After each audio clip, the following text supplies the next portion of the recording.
Alors, bienvenue. Donc, on va parler aujourd'hui de communication digitale et de s'il faut sous-traiter ou internaliser sa communication digitale dans son entreprise. Donc, on va voir sous-traitance versus internalisation, les différents avantages et inconvénients de chaque approche. Ensuite, on va voir des cas concrets clients, donc tout ce qu'on a pu apprendre de ces expériences, donc les défis, les réussites et les leçons apprises dans chacun des cas. Est-ce que je peux personnellement en retenir et que vous puissiez, j'espère, en retenir aussi des choses.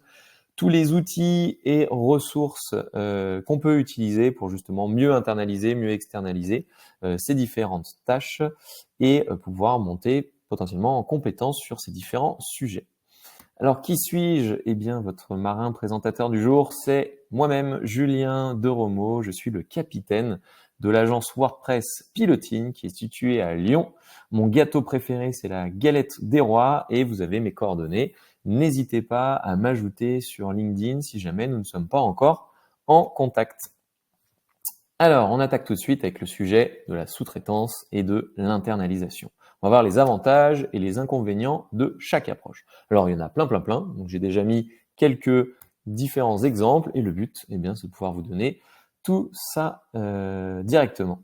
Donc, au niveau de l'internalisation des compétences. Donc, en gros, on va se passer de tous les prestataires et on va justement se concentrer en interne. On va essayer d'internaliser vraiment toutes les ressources. Donc, ça nécessite de recruter des personnes, de les faire monter en compétences pour qu'elles puissent réaliser tout ça.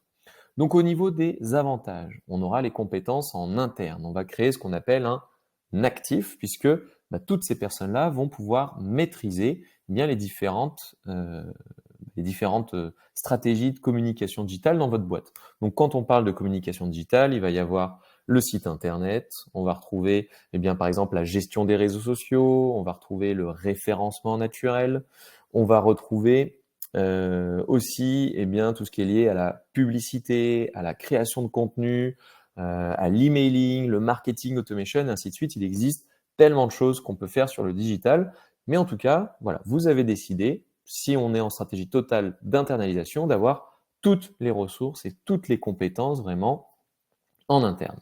Donc, ces compétences en interne, c'est un avantage clair puisque vous allez pouvoir mieux manager tout cela. Si jamais un jour il y a un problème ou autre, c'est beaucoup plus simple parce que la personne est en interne, elle est chez vous. Par exemple, on a des clients qui vont internaliser la partie réseaux sociaux par rapport à de l'externalisation. Une personne qui est en interne va pouvoir tout de suite prendre les photos, va faire la petite story, va pouvoir faire le post et tout ça. Quand on a un community manager, par exemple, qui est en externe, c'est souvent beaucoup plus compliqué de pouvoir faire des choses sur le moment, de pouvoir prendre la petite photo qui va bien, faire tout de suite le post et ainsi de suite, réagir à des actualités.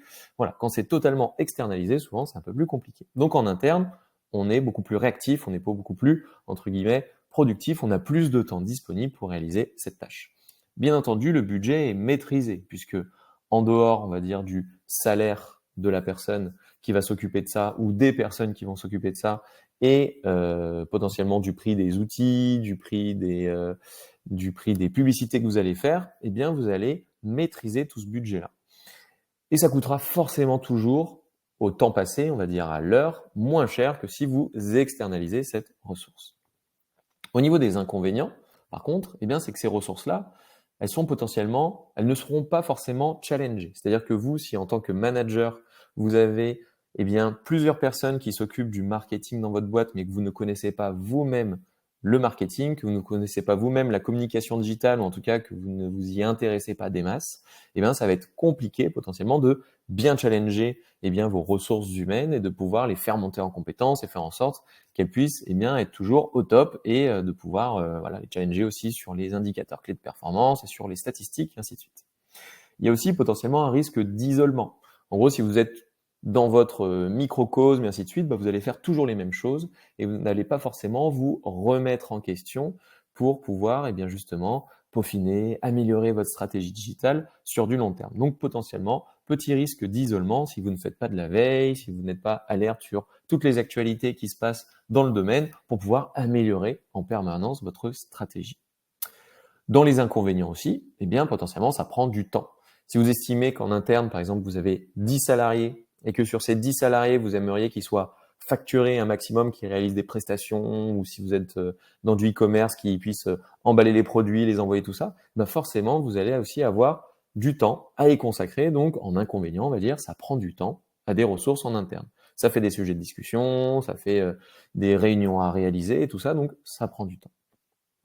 Si on regarde l'externalisation maintenant, eh ben, les gros avantages, c'est qu'il n'y a justement pas besoin de se structurer en interne. On peut potentiellement appuyer sur un bouton et pouf, on lance tout de suite la prestation. C'est-à-dire qu'un prestataire va vous faire un devis, que vous allez valider, et derrière, il peut attaquer directement. Ça vous évite, du coup, de recruter une personne. Vous le savez, comme moi, un recrutement, ça peut prendre du temps. Des fois, ça va se faire coup de bol, en 2 semaines, c'est fait. Et puis des fois, ça va prendre 2, 3, 4, 5, 6 mois avant de trouver la bonne personne. Ou alors même, on va faire le recrutement et on va se planter potentiellement. Donc du coup, l'externalisation a cet avantage de pouvoir recruter, entre guillemets, un prestataire tout de suite et de pouvoir en changer facilement si on n'est pas content. À l'inverse d'un salarié, une fois qu'il a fini sa période d'essai, si on ne souhaite pas continuer, c'est un petit peu plus compliqué pour mettre un terme au contrat. C'est bien normal, il a une protection et c'est normal. Avec un prestataire, malheureusement pour le prestataire ou heureusement pour vous, eh bien vous pouvez changer très facilement si jamais ça ne se passe pas, si le feeling n'est pas bon, si les résultats attendus ne sont pas au rendez-vous, et ainsi de suite. Dans les gros inconvénients, on a forcément un coût qui va être élevé. Certes, la personne arrive tout de suite, elle est disponible tout de suite, mais le coût va être assez élevé puisque un salarié pourrait avoir en coût global à la journée, imaginons 200 euros, un prestataire va pouvoir coûter, si vous prenez un freelance qui vient de se lancer ou autre, vous pouvez avoir des tarifs à 300 euros la journée, mais ça peut aller jusqu'à 600, 700 ou jusqu'à 1200 euros par jour pour les personnes qui sont vraiment très très capées. Donc, en termes de coût, on va forcément être sur du plus élevé qu'une personne en interne. En général, on va être sur 1,5 à 2, voire 3 fois le budget horaire d'une personne en interne. Par contre, cette personne externe, entre guillemets, vous ne la payez que si elle réalise vraiment les prestations pour vous. Vous ne la payez que pour son temps opérationnel, pour son temps concret de travail.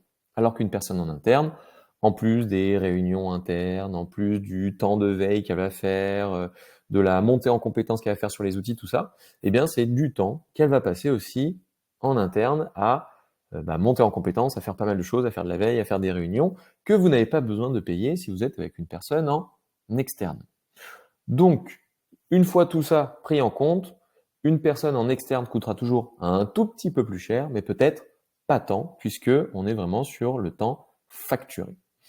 Donc, si vous n'occupez pas une personne en interne à temps plein, et qu'elle est occupée à mi-temps par exemple, et que le reste du temps, vous ne savez pas trop quoi lui donner, eh bien, il faut soit faire en sorte que son contrat soit sur du temps partiel, soit du coup, là, plutôt privilégier l'externalisation, ça peut être une bonne solution.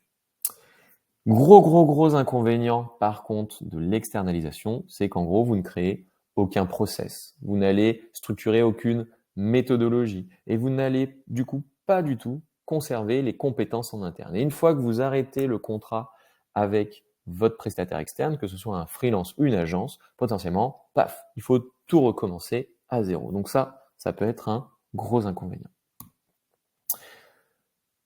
Là, je vous ai mis une petite photo, enfin un petit regroupement des différentes personnes qui peuvent bosser dans une agence comme Piloting.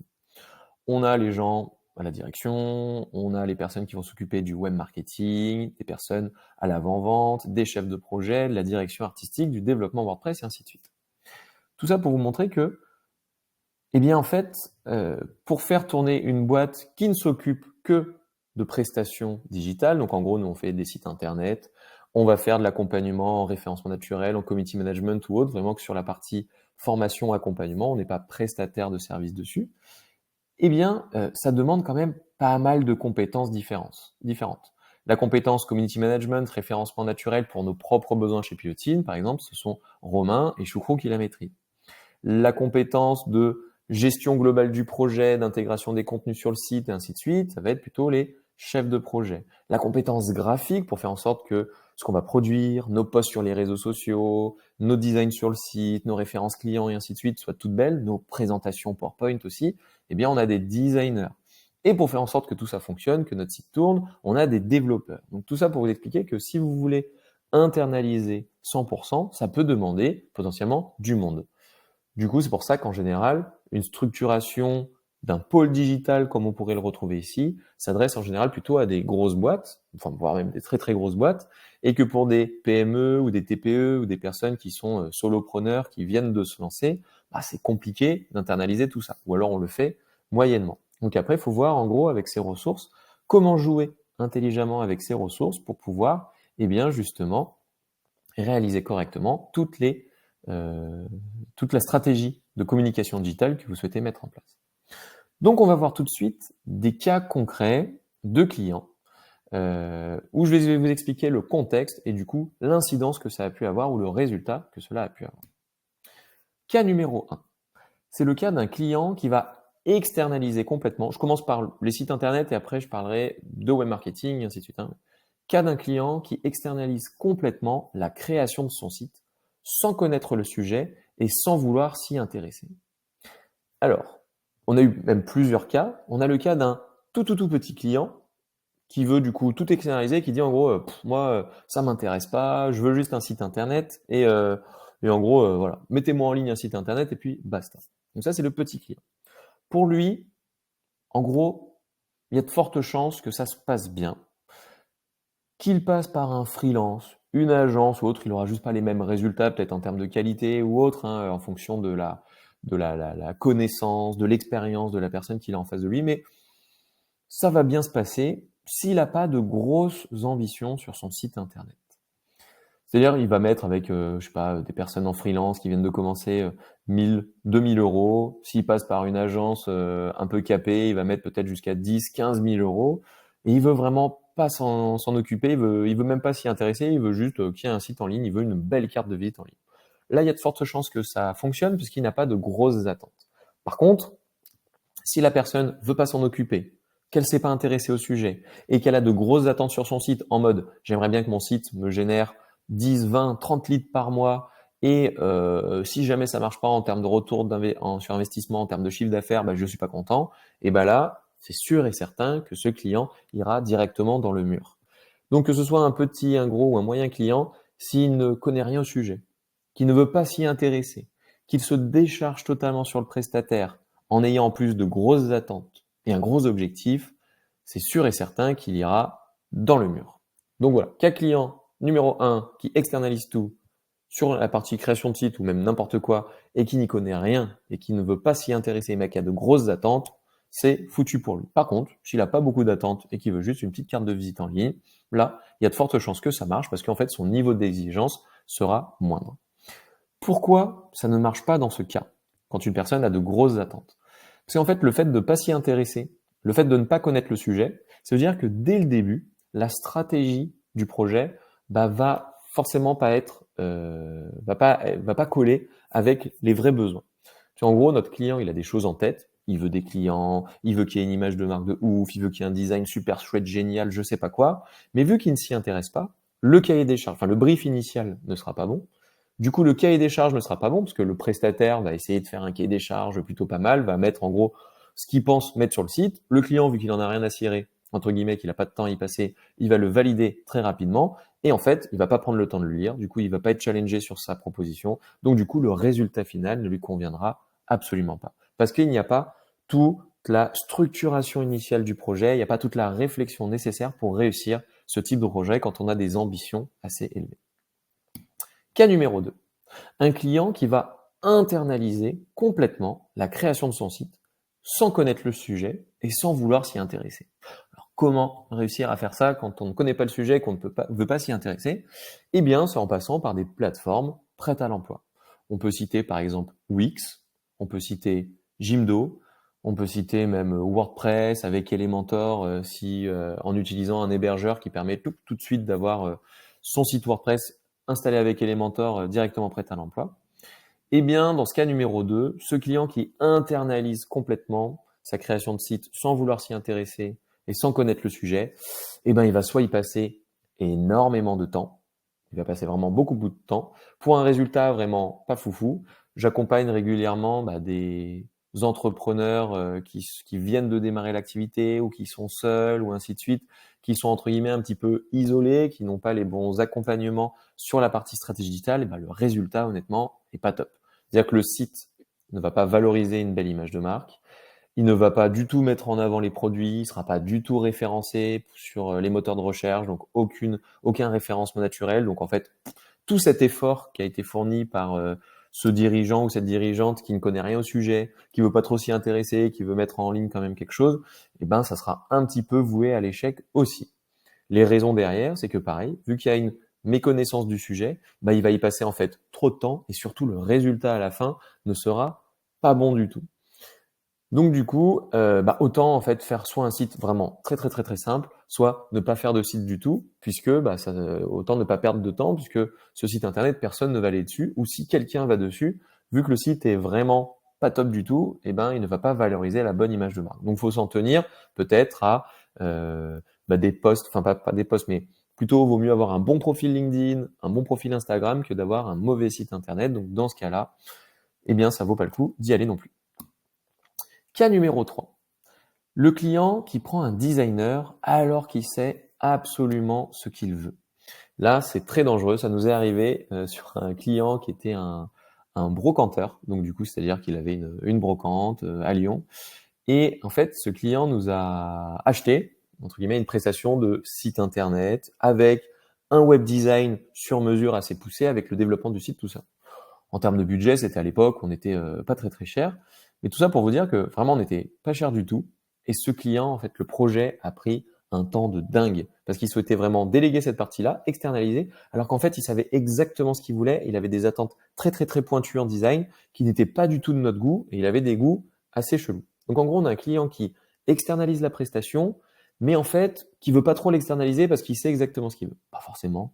On est allé au casse-pipe. Le site n'a d'ailleurs jamais été mis en ligne tellement ce client était en fait exigeant avec des exigences qui n'étaient pas du tout en lien avec les normes du marché, avec les bonnes pratiques, avec les goûts et les couleurs que nous pourrions avoir chez Pilotine.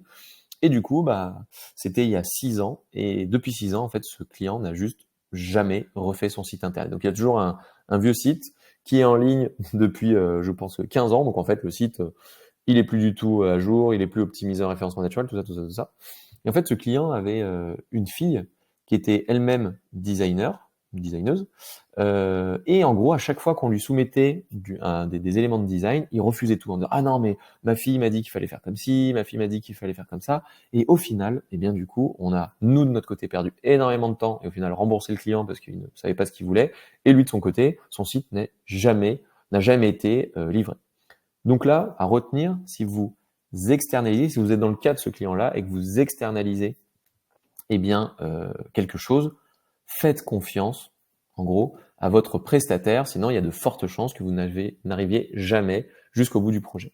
On a vu le même cas avec une personne qui était traiteur à Paris, et puis voilà, il nous a, entre guillemets, pour être vulgaire, cassé les bonbons sur son projet. Résultat, 6 ans après, pareil, son site n'est toujours pas en ligne. Des gens qui sont, entre guillemets, trop tatillons sur leur projet, alors qu'ils ont externalisé une prestation en signant sur le vide en disant il y a un designer qui va faire une maquette, il y a un développeur qui viendra, machin, mais en gros, qui ne font pas confiance au designer dès le début, qui remettent tout en question et tout ça, eh ben, on va directement au casse-pipe. Donc, vraiment, si vous externalisez, faites confiance à votre prestataire. Sinon, en fait, vous allez faire perdre du temps à tout le monde et à vous-même en priorité. Et qui dit perte de temps, dit perte d'argent, dit on se défocus de la stratégie d'entreprise, donc autant ne pas y aller. Donc soyez bien conscient du fait que si vous externalisez, il va falloir faire un maximum confiance à votre prestataire pour pas que ça parte en cacahuète. Cas numéro 4. Le client qui externalise tout son web marketing sans connaître le sujet, sans s'y intéresser. Là aussi, on a deux sous-branches potentielles de ce cas. On a l'entrepreneur qui n'a pas de grosses ambitions, à part, par exemple, donc quand on parle de web marketing, ça va être le référencement naturel, on peut retrouver les réseaux sociaux, on peut retrouver de l'emailing, on peut retrouver des choses comme ça. Si on prend le cas des réseaux sociaux, si on externalise totalement les réseaux sociaux avec, toujours pareil, une personne en freelance, une personne, ou avec une agence, si on n'a pas de grosses ambitions, à part de dire je veux que ma page soit animée, qu'il y ait régulièrement du contenu sur ma page. Par exemple, allez, on fait un petit post toutes les semaines avec une petite photo, le mot de la semaine, des trucs comme ça. En gros, des trucs mignonnets pour entretenir juste sa page et faire en sorte que si un client va sur notre page sur LinkedIn ou sur Facebook ou sur Instagram ou sur TikTok si vous êtes sur TikTok et dire il se passe des choses, donc la boîte est active, elle n'est pas en train de péricliter et puis il y a des gens derrière qui s'occupent du truc, là ça va fonctionner. Pareil, vous allez trouver des budgets entre allez, ça commence à 200 € par mois avec une personne qui vient de débuter et qui vous fait un prix d'amis jusqu'à 2-3 000 € par mois. Donc, si on fait un truc mignonnet, on va plutôt se rapprocher effectivement des 200 € par mois, 200 ou 500 € par mois, pour avoir une personne qui va régulièrement mettre du contenu. Mais on n'a pas de grosses attentes. On veut pas choper 150 clients, on veut pas faire un retour sur investissement de x18 ou ainsi de suite. On veut juste que la page soit mise à jour parce qu'on n'a pas le temps de s'en occuper. Là, dans ce cas-là, ça va super bien marcher. Dans le cas où, par contre, vous avez des attentes très poussées, en mode, si je mets 1 €, je vais en gagner 2. Je veux choper 150 clients par mois, et ainsi de suite. En gros, si vos objectifs sont assez élevés et que vous avez une attente très poussée de votre retour sur investissement sur ce web marketing, là, vous allez droit dans le mur. Parce que sans connaître le sujet, toujours pareil, la stratégie à la base ne sera pas forcément la bonne. Vous n'arriverez pas à challenger suffisamment votre prestataire, vous n'allez pas parler le même langage que lui, donc à la fin, qu'est-ce que vous allez retenir? Juste en mode mince, ça marche pas, j'ai pas le retour sur investissement, ça me prend trop de temps, ça me coûte trop cher, et patati et patata. Et du coup, vous allez couper vos investissements. À l'époque où Pilotine, on était encore prestataire web marketing, on a arrêté depuis à peu près 4 ans, c'est-à-dire à l'époque où on proposait de faire du community management, on proposait des stratégies SEO, des choses comme ça. Eh bien, ce qui se passait, c'est que nos clients, le taux de satisfaction était d'environ 50%, donc pas ouf, c'est-à-dire qu'il y avait un client sur deux qui était mécontent. Et ça arrive dans beaucoup d'agences SEO, dans beaucoup d'agences de community management, hein, puisque quand on a malheureusement cette typologie de client qui veut tout externaliser, mais qui n'a pas les compétences, les ressources en interne pour pouvoir nous challenger, pour pouvoir brainstormer avec nous sur la stratégie, ainsi de suite, ça va forcément, à la fin, le client dira toujours que ça lui coûte trop cher, qu'il n'y a pas les résultats et qu'il n'est pas content et que ça lui prend trop de temps. Donc du coup, on va au casse-pipe. Donc ouais, je disais, on avait 50% de taux de satisfaction, c'est plutôt très très faible, et surtout, au final, ça générait pas forcément tant de chiffre d'affaires ou de retour sur investissement pour nos clients. Donc ce qui se passait, c'est que même s'ils étaient plutôt contents du relationnel, de ce qu'on faisait, des créas, ils trouvaient ça joli, tout machin, machin, en général, la durée de vie d'un client était de 2 à 3 ans. On avait rarement des clients qui dépassaient les 2 à 3 ans. Et donc, du coup, au bout d'un moment, ils disaient juste, soit on a compris, c'est cool les gars, et maintenant on va internaliser. Ils avaient souvent raison. C'était une période où ils en profitaient pour, en gros, découvrir un peu le métier, en profiter pour monter en compétences, et ainsi de suite. Et après, ils allaient internaliser. Soit ils disaient juste, bon, vous êtes sympa, mais on n'a pas les résultats escomptés, du coup, on va voir une autre agence. Et puis je vous le donne dans le mille, ça va pas forcément mieux se passer avec l'autre agence, et ils vont comme ça, tous les ans ou tous les 2 ans, changer de prestataire et toujours être insatisfaits de ce qui se passe. J'ai rencontré des boîtes qui me disaient, voilà, j'ai essayé un prestataire, 2, 3, 4, ça n'a jamais fonctionné, du coup, boum, ils recommencent la même chose avec nous en disant, non, moi ça m'intéresse pas, je veux juste que ça crache de la thune, je veux que vous me fassiez un super community management, un super référencement, et puis voilà, moi j'attends juste des résultats, il faut que ça crache. Forcément, on allait nous-mêmes au casse-pipe et ça fonctionnait pas. Donc, une totale externalisation sans s'intéresser au projet. Si on est une petite boîte sans de grosses attentes, ou même une grosse boîte, mais si on n'a pas de grosses attentes à part juste une animation, de la visibilité, gentillette, ça va fonctionner. Si vous avez de grosses attentes de retour sur investissement, ça ne fonctionnera jamais. C'est trop compliqué. Si vous ne vous intéressez pas au sujet. Cas numéro 5. Le client qui internalise tout son web marketing avec par exemple un alternant ou une personne à temps partiel sans connaître le sujet. Et bien là aussi, ça va être assez compliqué puisque la personne en alternance ou la personne en temps partiel, souvent dans le genre de boîte où on internalise avec des ressources assez limitées, on ne veut pas y mettre un budget assez dingue, on va prendre des ressources, on va dire, qui sont assez attractives en termes de rémunération. Une personne en stage, une personne en alternance, où on va donner ce travail-là à une personne en interne qui faisait par exemple de l'assistance de direction ou qui faisait de l'administratif ou des RH ou ainsi de suite, en lui donnant une mission à côté, en disant allez, maintenant 2-3 heures par semaine, et ben tu vas t'occuper de notre community management, de notre référencement naturel et autres. qu'est-ce qui se passe? Encore une fois, si on a de faibles attentes, ça va très bien marcher. Si on a de faibles attentes, si on veut juste animer un petit peu la page, voilà, faire un truc gentil.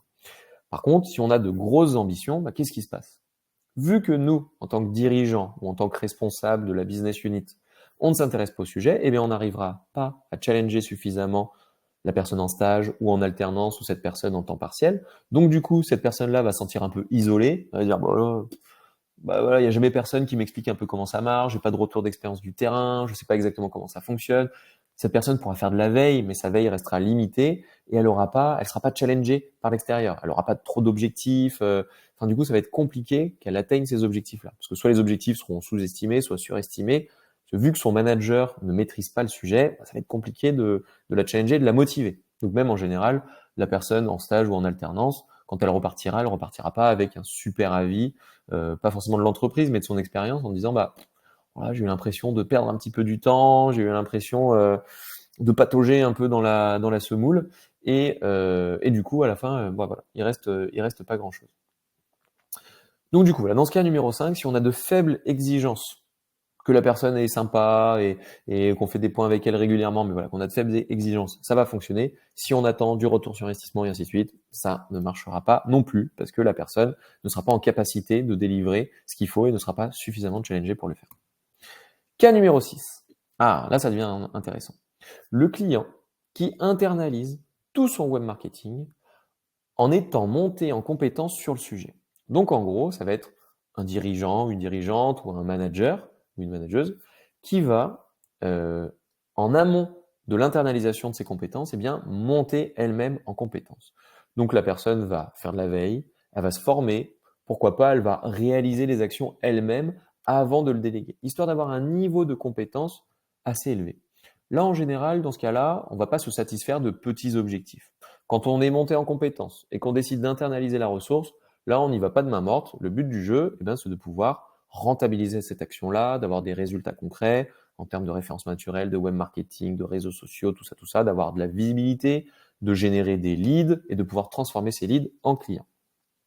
Donc là, on est plutôt dans un cas idéal, puisque la montée en compétence initiale du manager ou du dirigeant va permettre de pouvoir recruter les bonnes personnes, parce que recruter, ça s'invente pas, hein, faut tester la personne sur ses compétences et tout ça. Donc si on maîtrise un peu le sujet, on peut recruter une personne qui sera beaucoup plus capée ou en lien avec la stratégie qu'on souhaite mettre en place. Donc le recrutement sera mieux réalisé, le challenge au quotidien et le management de cette personne sera aussi mieux réalisé et donc les résultats à la fin escomptés seront plus facilement atteignables parce qu'on pourra fixer des résultats atteignables et pouvoir suivre l'évolution de ces résultats.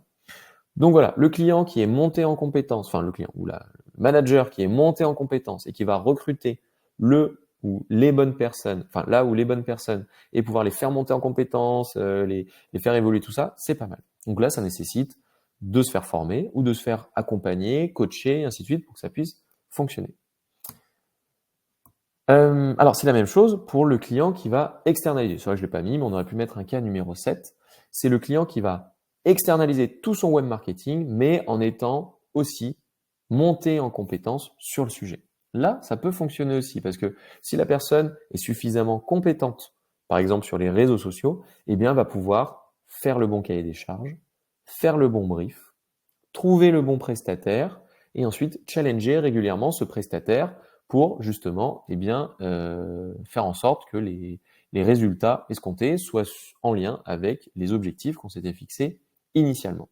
Et donc là, ça peut aussi bien fonctionner. Donc au final, si la personne qui gère le projet en interne ou qui manage un prestataire externe ou les personnes en interne est compétente sur le sujet et maîtrise ce sujet-là, eh bien, il y a de fortes chances que ça se passe un peu mieux. Et dans ce cas, là, l'internalisation et l'externalisation sera plutôt un choix financier, un choix en termes de temps passé, en termes d'énergie, et ainsi de suite. Si on regarde les différents cas rencontrés, en fait, on voit qu'il y a des grosses différences en fonction de la taille de l'entreprise et en général de l'objectif. Quand on est une TPE, en général, on a des petits projets, on va beaucoup externaliser parce que si on doit monter en compétence sur 150 sujets, on s'en sort plus. On va beaucoup externaliser. On va du coup avoir un budget maîtrisé puisque nos ambitions seront aussi limitées. Par exemple, un petit site internet qui fait office de carte de visite, des posts réguliers sur ses réseaux sociaux et ainsi de suite. Et en fait, sur le marketing au global, on va externaliser des petites missions et on va le faire pour pas trop cher. Donc, on se retrouve gagnant. Comme ça nous évite de devoir monter en compétence sur 150 sujets. Donc là, la cible en général, c'est le ou la dirigeant. Enfin, là ou le dirigeant. Si sur une TPE, on a des ambitions un peu plus élevées, là, ma recommandation, ça sera de monter en compétence sur le sujet qui nous intéresse. Par exemple, nous, on a des clients qu'on accompagne juste sur de la prospection LinkedIn. C'est-à-dire que sur leur site, ils ont fait un petit carte de visite, sur leur Instagram, machin, bon, ils font des petits posts réguliers, mais voilà, pas de grosses ambitions. Par contre, ils disent, OK, sur ma cible B2B, sur LinkedIn notamment, j'ai envie de faire de la prospection de manière beaucoup plus professionnelle. J'ai pas les moyens d'externaliser. Du coup, qu'est-ce que je vais faire? Je vais monter en compétences de manière assez poussée. Donc, je vais me faire accompagner, je vais faire des formations, je vais faire des ateliers, et ainsi de suite. Et du coup, suite à cette montée en compétences, vraiment sur juste cet axe LinkedIn, c'est moi qui vais m'en occuper et puis ça va bien fonctionner parce que je serai bien accompagné. Donc, vous pouvez le faire sur quelques éléments, mais vous ne pourrez pas le faire sur tout. Donc, je pense qu'il faut réduire ses ambitions sur pas mal de choses. Et par contre, peut-être dire, là, par contre, sur LinkedIn, je vais être au taquet, ou sur mon site pour le référencement naturel, je vais être au taquet, ou sur mes pubs sur Google Ads, je vais être au taquet. Et dans ce cas, vous allez prendre l'accompagnement nécessaire pour monter en compétence. Sinon, ça va vous coûter trop cher. Et quand on a une petite boîte ou qu'on vient de se lancer, on n'a pas les budgets pour y aller. Ensuite, sur la cible PME. Donc TPE, c'est très petite entreprise. PME, c'est petite et moyenne entreprise. Donc en gros, on est sur des boîtes entre 5 et 20, 30 personnes.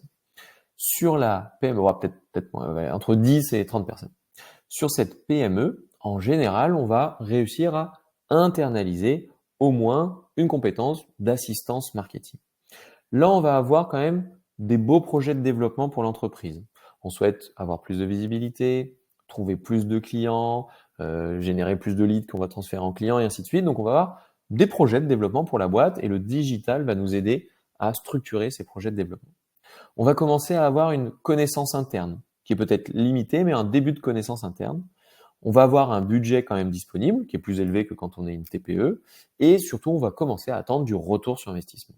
Donc là, la grosse recommandation, qu'on internalise ou qu'on externalise, c'est d'avoir une personne en interne qui est bien montée en compétences, qui a au moins un temps partiel sur le sujet et qui va ne faire que gérer le sujet.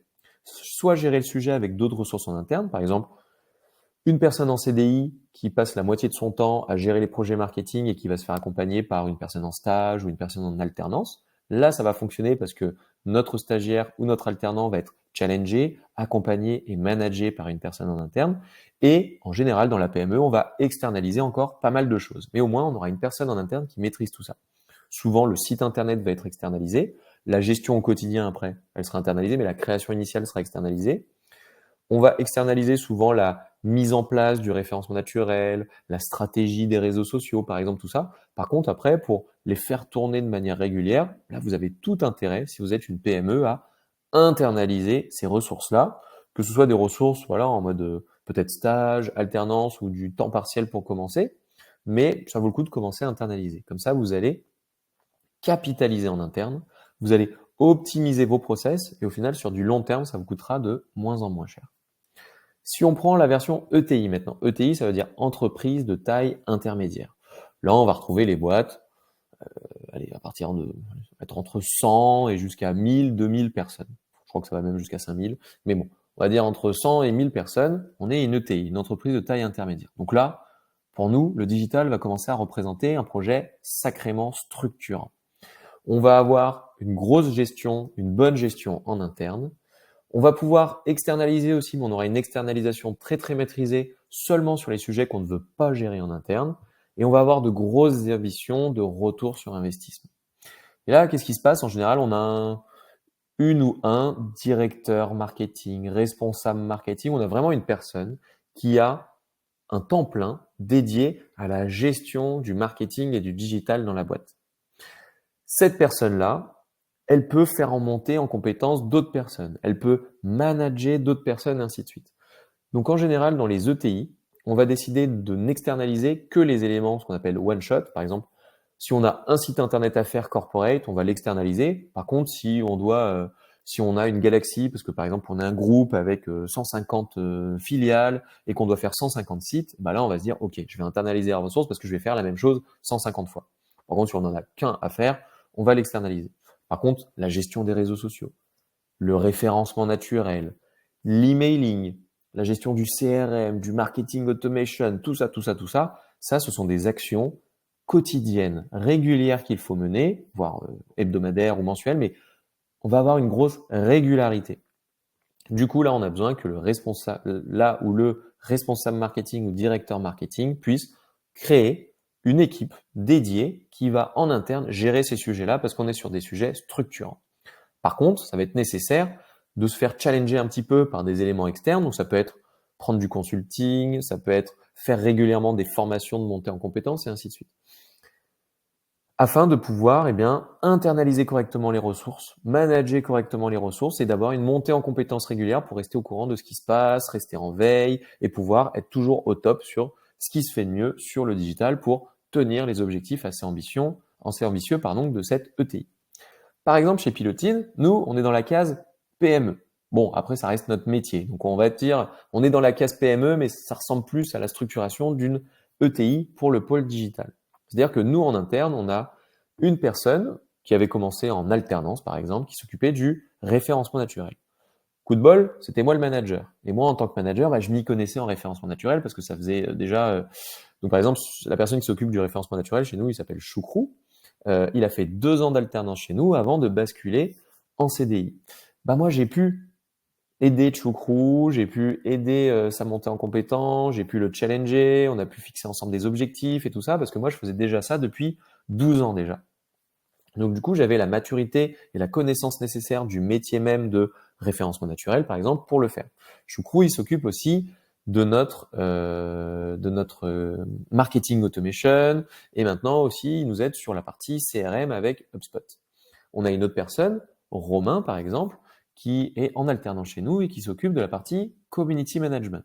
Là aussi, coup de bol, je pouvais challenger Romain. Autre coup de bol, il a une personne en interne qui s'occupe du design chez nous, qui va pouvoir aussi challenger Romain sur la partie design, parce que pour faire du bon community management, il faut bien écrire, faire des bons visuels et ainsi de suite. Donc en gros, il est suffisamment accompagné et entouré pour faire correctement son métier. Donc Romain, il a fait une première année en alternance chez nous, maintenant il fait sa deuxième, et le but du jeu, c'est de pouvoir garder Romain en CDI pour internaliser cette fonction et pouvoir après potentiellement aussi faire en sorte qu'il aide et qu'il puisse faire monter en compétence nos clients pour qu'ils puissent eux-mêmes réaliser la même chose. Donc tout ça pour dire que on avait chez Pilotine le management nécessaire et les compétences et le temps nécessaire pour challenger, manager, faire accompagner et faire monter en compétence ces ressources. Et donc, du coup, ces ressources qui ont commencé, potentiellement qui commencent en stage ou en alternance, ont pu suffisamment monter en compétence pour après faire en sorte qu'on puisse rentabiliser leur poste et puis les conserver en CDI.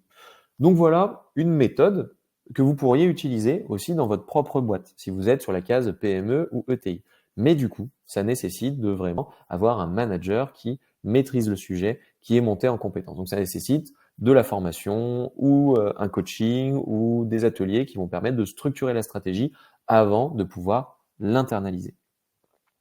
On a le cas de clients qui ont au début, donc étaient plutôt en mode PME, qui ont au démarrage pris une personne par exemple en alternance, sauf qu'il n'y avait personne pour la manager, donc ils ont pris un consultant qui a fait monter en compétence cette personne-là et en même temps le dirigeant. Et en fait, au bout d'un moment, le dirigeant avait suffisamment compris comment ça se passait tout ça, donc il a pu se passer de la partie formation, accompagnement, consulting en disant OK, je maîtrise. Par contre, la personne en alternance, du coup, il trouvait que c'était un peu compliqué à gérer, à manager. Voilà, ça répondait pas forcément à ses besoins ou à ce qu'il attendait. Et donc, du coup, à la fin de l'alternance, il n'a pas renouvelé tout ça ou il n'a pas converti en CDI, mais par contre, il s'est dit, je suis assez mature maintenant parce que je connais mon sujet pour trouver le bon prestataire, pour externaliser ça. Et au final, se dire, en coût de revient à l'année, ça me revient à peu près au même, puisque la personne est plus efficace et ainsi de suite. Et du coup, je vais pouvoir quand même challenger cette personne-là et avoir une personne, en gros, qui bosse pour moi à temps partiel en externe, et ça fonctionne très bien aussi. Mais du coup, le déclencheur, ça a été que la personne, le dirigeant de cette entreprise, est monté en compétence et a réussi justement à pouvoir manager et challenger des ressources autant internes que externes.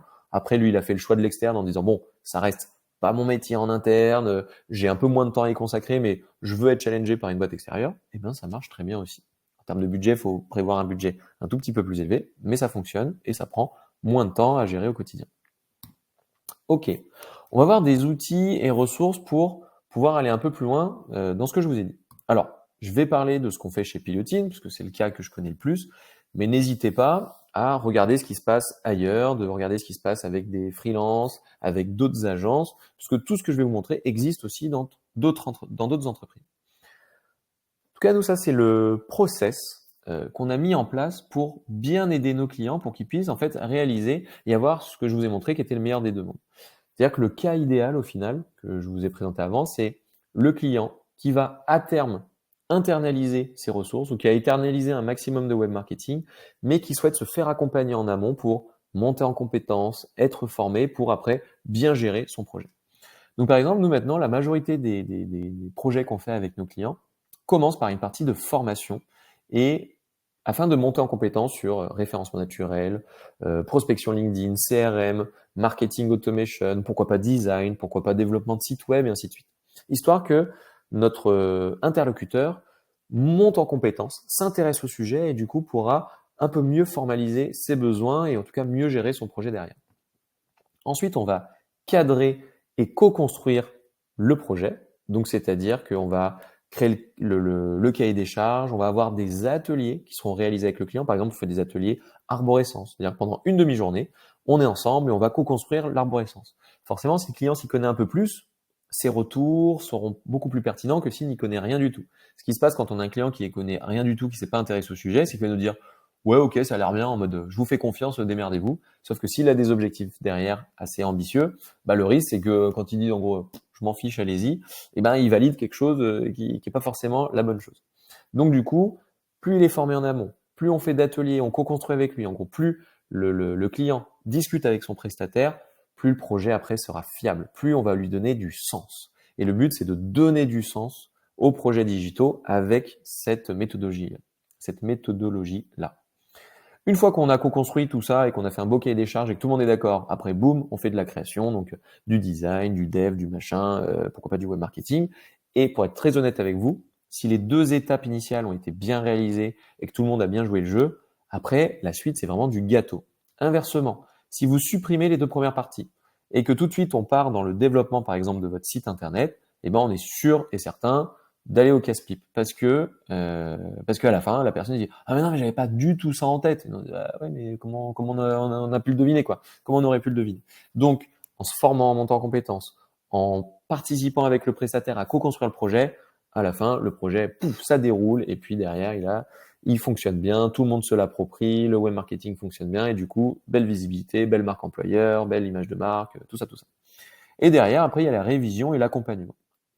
Donc nous, ce qu'on préconise à nos clients, c'est souvent de bien monter en compétences. Là, en fait, coup de bol, en plus, ça peut passer sur les budgets OPCO ou pour certains, ça peut passer sur les budgets CPF. Donc, autant en profiter. Entre guillemets, l'investissement, il est vraiment neutre parce qu'on arrive à faire prendre en charge par les OPCO ou par le CPF.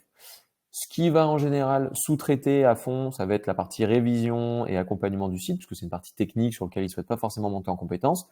Mais toute la maîtrise du site, rajouter du contenu, être autonome sur le référencement naturel, sur ses réseaux sociaux, tout ça, plus il est monté en compétences, plus il a été bien accompagné, ce client, et en général, plus il est autonome, et donc derrière, grosse économie de temps et de budget, parce qu'il n'y a pas besoin d'avoir 150 allers-retours, et surtout, eh ben, il va pouvoir internaliser cette ressource, mettre en place des process et au final industrialiser et sur du long terme faire de sacrées économies pour des résultats très intéressants.